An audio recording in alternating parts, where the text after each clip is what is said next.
ನೆಲಮಂಗಲದಲ್ಲಿ ಬಸವ ಜಯಂತಿ ಕಾರ್ಯಕ್ರಮಕ್ಕೆ ಚಾಲನೆ ನೀಡಿ ನೆಲಮಂಗಲದ ಪವಾಡ ಶ್ರೀ ಬಸವಣ್ಣ ದೇವರ ಮಠದಲ್ಲಿ ಕಾರ್ಯಕ್ರಮ ಆಯೋಜನೆ ಮಾಡಲಾಗಿತ್ತು. ಕಾರ್ಯಕ್ರಮಕ್ಕೆ ಶ್ರೀ ಸಿದ್ದಲಿಂಗ ಸ್ವಾಮೀಜಿ ಚಾಲನೆಯನ್ನ ನೀಡಿದರು. ಪವಾಡ ಶ್ರೀ ಬಸವಣ್ಣ ದೇವರ ಮಠದ ಪೀಠಾಧಿಪತಿ ಶ್ರೀ ಸಿದ್ದಲಿಂಗ ಸ್ವಾಮೀಜಿ, ನೆಲಮಂಗಲ ಶಾಸಕ ಎನ್ ಶ್ರೀನಿವಾಸ್, ಯಲಹಂಕ ಶಾಸಕ ಎಸ್ಆರ್ ವಿಶ್ವನಾಥ್, ಶಂಕರ್ ಬಿದರಿ ಸೇರಿದಂತೆ ಅನೇಕ ಗಣ್ಯರು ಉಪಸ್ಥಿತರಿದ್ದರು. ಬಸವ ಜಯಂತಿ ಉತ್ಸವದಲ್ಲಿ ಭಾರಿಯ ಪವಾಡ ಶ್ರೀ ಪ್ರಶಸ್ತಿ ಪ್ರದಾನ ಮಾಡಲಾಗಿದ್ದು, ಮಾಜಿ ಐಪಿಎಸ್ ಅಧಿಕಾರಿ ಶಂಕರ್ ಮಹಾದೇವ್ ಬಿದರಿಗೆ ಪ್ರಶಸ್ತಿ ಪ್ರದಾನ ಮಾಡಲಾಗಿದೆ. ಕಾರ್ಯಕ್ರಮದಲ್ಲಿ ಸಾವಿರಾರು ಭಕ್ತರು, ಸಾರ್ವಜನಿಕರು ಭಾಗಿಯಾಗಿದ್ದರು. ಈ ಕಾರ್ಯಕ್ರಮದ ಕುರಿತು ಪ್ರಸ್ತಾವಕ್ಕೆ ಮಾತನಾಡಬೇಕು ಅಂತ ಹೇಳಿ ಅವರನ್ನು ಕೇಳ್ಕೊಳ್ತಾ ಇದ್ದೇನೆ.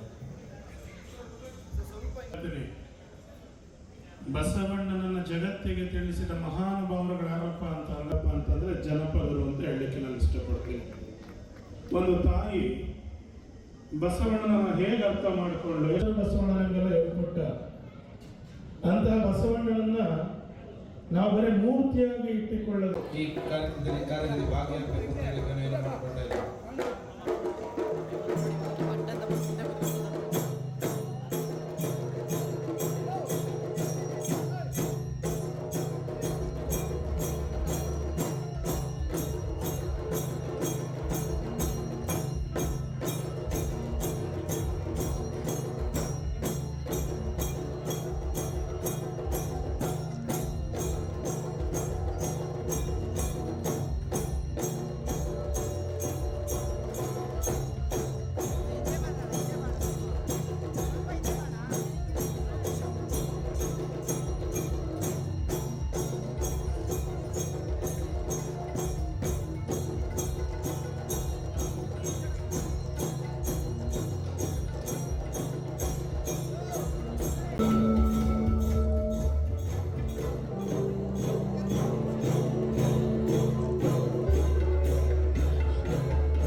ಕಾರ್ಯರೂಪಕ್ಕೆ ತರಬೇಕು ಅಂತಕ್ಕಂಥ ಮಹತ್ವಾಕಾಂಕ್ಷೆಯ ಈಗಾಗಲೇ ಅನೇಕ ಅಭಿವೃದ್ಧಿ ಕಾರ್ಯಗಳ ಮೂಲಕ ತಮ್ಮನ್ನು ತಾವು ತೋರಿಸಿಕೊಂಡು ಕ್ಷೇತ್ರದ ಸಮಗ್ರ ಅಭಿವೃದ್ಧಿಯೇ ನನ್ನ. ನೆಲಮಂಗಲದಲ್ಲಿ ಬಸವ ಜಯಂತಿ ಕಾರ್ಯಕ್ರಮಕ್ಕೆ ಚಾಲನೆ ನೀಡಿ ನೆಲಮಂಗಲದ ಪವಾಡ ಶ್ರೀ ಬಸವಣ್ಣ ದೇವರ ಮಠದಲ್ಲಿ ಕಾರ್ಯಕ್ರಮ ಆಯೋಜನೆ ಮಾಡಲಾಗಿತ್ತು. ಕಾರ್ಯಕ್ರಮಕ್ಕೆ ಶ್ರೀ ಸಿದ್ದಲಿಂಗ ಸ್ವಾಮೀಜಿ ಚಾಲನೆಯನ್ನ ನೀಡಿದರು. ಪವಾಡ ಶ್ರೀ ಬಸವಣ್ಣ ದೇವರ ಮಠದ ಪೀಠಾಧಿಪತಿ ಶ್ರೀ ಸಿದ್ದಲಿಂಗ ಸ್ವಾಮೀಜಿ, ನೆಲಮಂಗಲ ಶಾಸಕ ಎನ್ ಶ್ರೀನಿವಾಸ್, ಯಲಹಂಕ ಶಾಸಕ ಎಸ್ಆರ್ ವಿಶ್ವನಾಥ್, ಶಂಕರ್ ಬಿದರಿ ಸೇರಿದಂತೆ ಅನೇಕ ಗಣ್ಯರು ಉಪಸ್ಥಿತರಿದ್ದರು. ಬಸವ ಜಯಂತಿ ಉತ್ಸವದಲ್ಲಿ ಭಾರಿಯ ಪವಾಡ ಶ್ರೀ ಪ್ರಶಸ್ತಿ ಪ್ರದಾನ ಮಾಡಲಾಗಿದ್ದು, ಮಾಜಿ ಐಪಿಎಸ್ ಅಧಿಕಾರಿ ಶಂಕರ್ ಮಹಾದೇವ್ ಬಿದರಿಗೆ ಪ್ರಶಸ್ತಿ ಪ್ರದಾನ ಮಾಡಲಾಗಿದೆ. ಕಾರ್ಯಕ್ರಮದಲ್ಲಿ ಸಾವಿರಾರು ಭಕ್ತರು, ಸಾರ್ವಜನಿಕರು ಭಾಗಿಯಾಗಿದ್ದರು. ಈ ಕಾರ್ಯಕ್ರಮದ ಕುರಿತು ಪ್ರಸ್ತಾವಕ್ಕೆ ಮಾತನಾಡಬೇಕು ಅಂತ ಹೇಳಿ ಅವರನ್ನು ಕೇಳ್ಕೊಳ್ತಾ ಇದ್ದೇನೆ.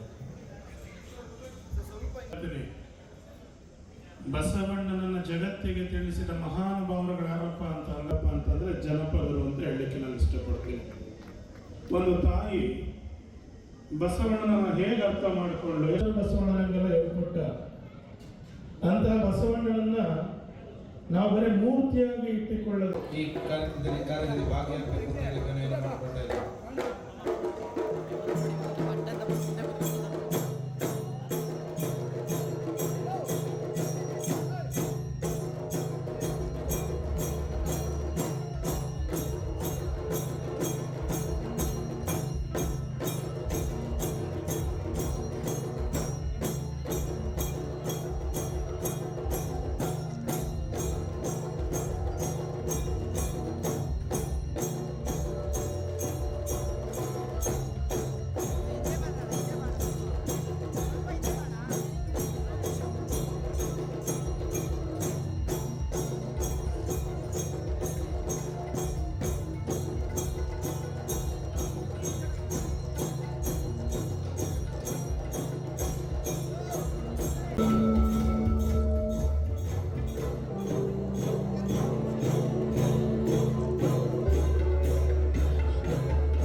ಯೋಜನೆಗಳನ್ನ ಕಾರ್ಯರೂಪಕ್ಕೆ ತರಬೇಕು ಅಂತಕ್ಕಂಥ ಮಹತ್ವಾಕಾಂಕ್ಷೆಯ ಈಗಾಗಲೇ ಅನೇಕ ಅಭಿವೃದ್ಧಿ ಕಾರ್ಯಗಳ ಮೂಲಕ